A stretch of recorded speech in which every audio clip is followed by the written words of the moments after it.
So DNA testing involves a range of different tests, specifically looking at the tests we do at DNAlysis.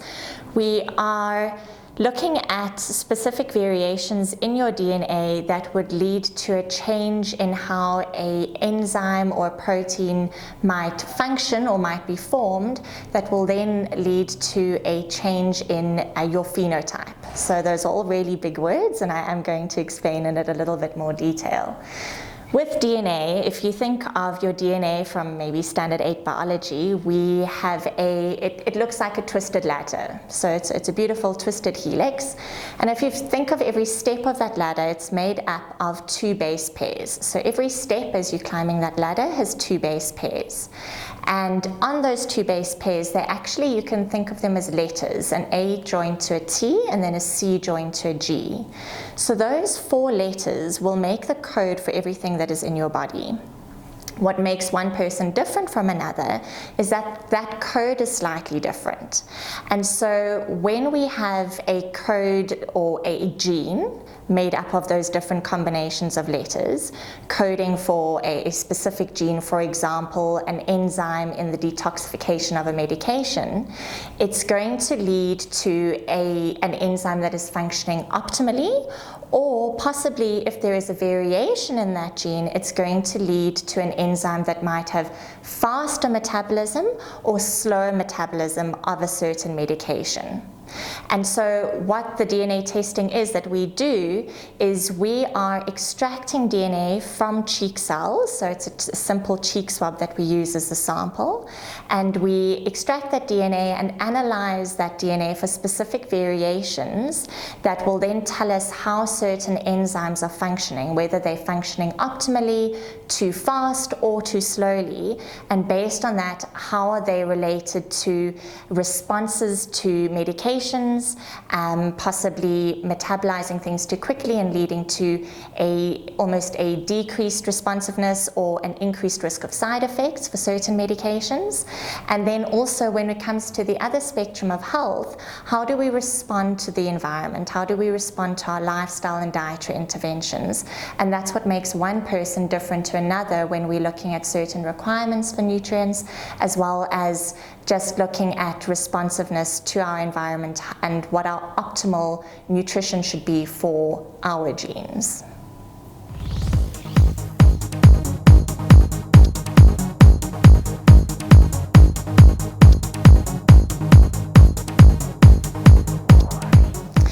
So the benefits of DNA testing is that when we understand our genetic code, we are able to understand what is going to work best for us in terms of medications and responsiveness, in terms of our optimal health and possible risk for diseases of lifestyle. Do we have an increased risk for a certain cancer? Do we have an increased risk of cardiovascular disease, which can be almost seen in your family history, but this becomes so much more clear when you're looking at your specific DNA, and we get, or practitioners get, insight into specific biochemical processes that you have, and based on the DNA, are those processes working optimally or are they downregulated? And then we're able to, or the practitioner is able to determine specific nutrients and lifestyle and diet recommendations to improve that area or that process so that it decreases your risk for diseases of lifestyle. But more than that, it's actually looking at improved longevity. And so it's really looking into the area of personalized healthcare and personalized medication.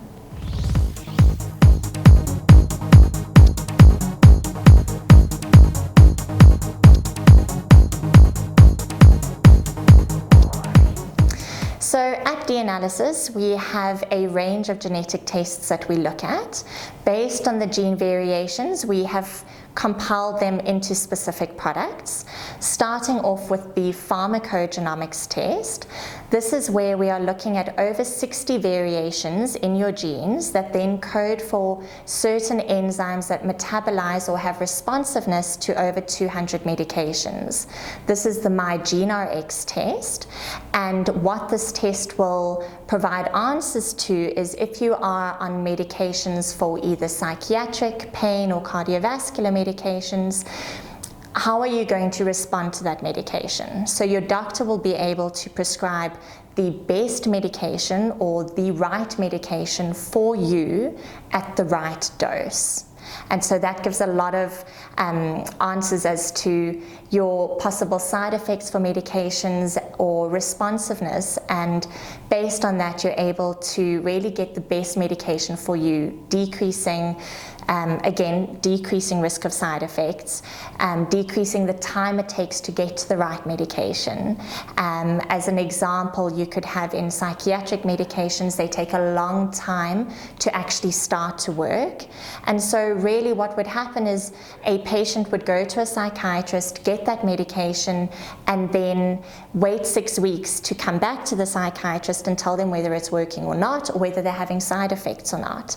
And what this test is able to do is give insight for the practitioner from the get-go to at least start with almost the right medication at the correct dose with the least amount of side effects. So that's just one medication in the MyGeneRx test, or one class of medications, but we are looking then at cardiovascular and pain medications as well. So that's the MyGeneRx test, or the pharmacogenomics test. We also look at a range of nutrigenetic tests, starting off with the DNA health test, where we're looking at over 40 variations involved in different biological processes, from lipid metabolism, the area of methylation or B vitamin requirements and B vitamin metabolism, looking at how well we detoxify our pollutants in our environment, as well as endogenous toxins, looking at risk for insulin resistance, as well as bone health and inflammation. And so those key areas will provide the practitioner with insight as to what nutrients need to be increased or decreased, what key lifestyle interventions need to be put into place to look at that area of optimal longevity and health and decreased risk for diseases. So that's the DNA health test.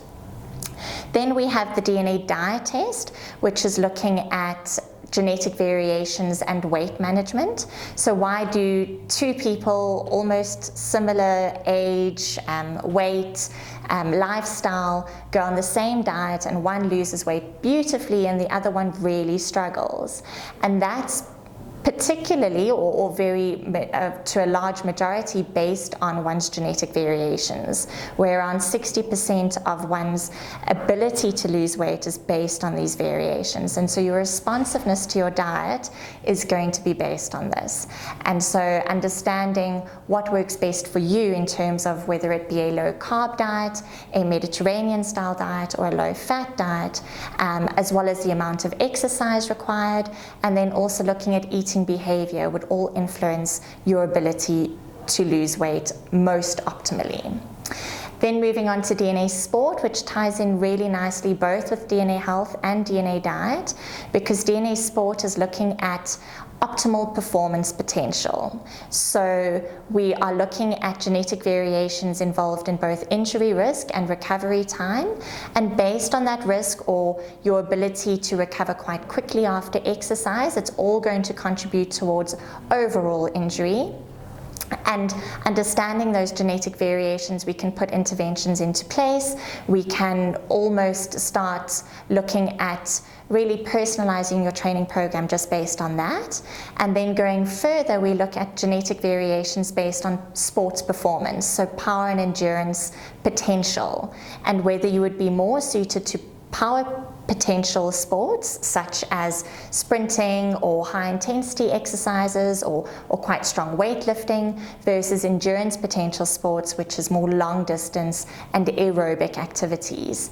And even if you are training, for example, if you're a weekend warrior doing a triathlon and you have a lot of power potential, what we're seeing in research is that understanding that you have this power potential, even though you're training for an endurance race, you should actually tweak your training program to include power sports or power techniques to actually get better endurance potential. So the DNA sport test is really getting the best bang for your buck in terms of sports performance. And then lastly is our DNA estrogen test that we look at. And this is looking at genetic variations involved in or related to unbalanced estrogen metabolism. So before, men get quite wary of this, and it's a pink report, but just remember both men and women actually metabolize estrogen, and both have certain levels of estrogen in their bodies, women more so than men. And the test was really developed to look at risk for breast and ovarian cancer in women, as well as prostate and colon cancer as well. And that's because high estrogen exposure increases risk for these hormone-based cancers. So we're looking at variations in genes that are coding for estrogen metabolism enzymes, or almost detoxification enzymes. So it's a really nice detoxification test that will assess risk, and based on that you will understand what you should decrease exposure to, as well as certain nutrients that you can increase, also even looking at certain hormones that you can tweak, exogenous hormones that you can tweak based on your doctor's recommendations to decrease your risk as well. So that is our full range of tests.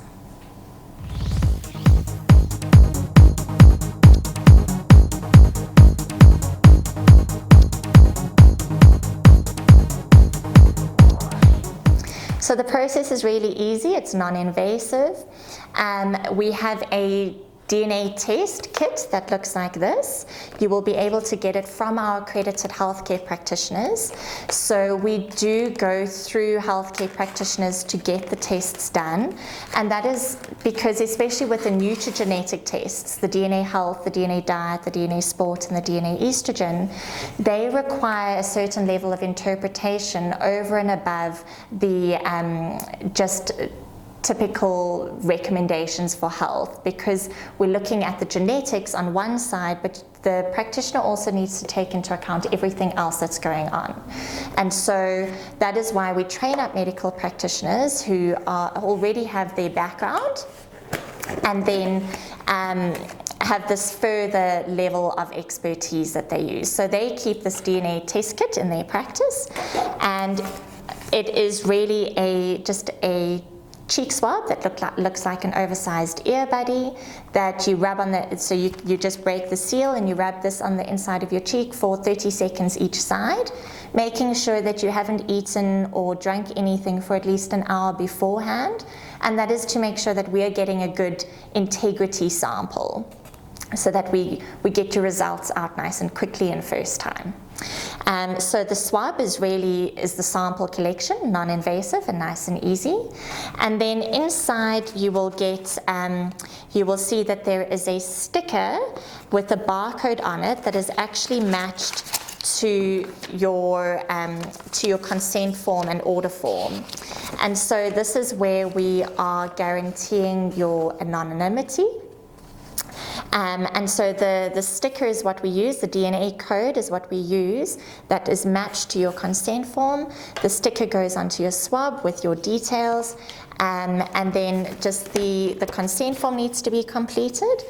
And then the test orders, you just tick the test that you would like, and then you arrange for a courier to collect it.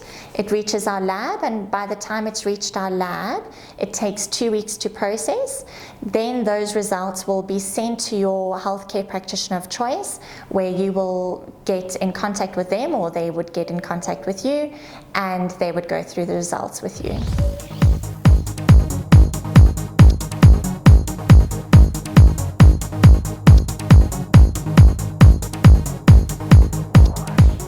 So the costs range depending on the tests that we are looking at. For the MyGeneRx test, that is the pharmacogenomics test, that is 3,500 Rand. And This technology is improving all the time, so they used to actually be a lot more expensive, and just the value for money is really very good.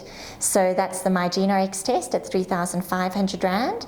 And then the nutrigenetic tests range in cost from the DNA diet test at 1,710 Rand to, and then going up where the DNA sport and the DNA estrogen get to 2,300 Rand, and then the DNA health test is at 3,770 Rand.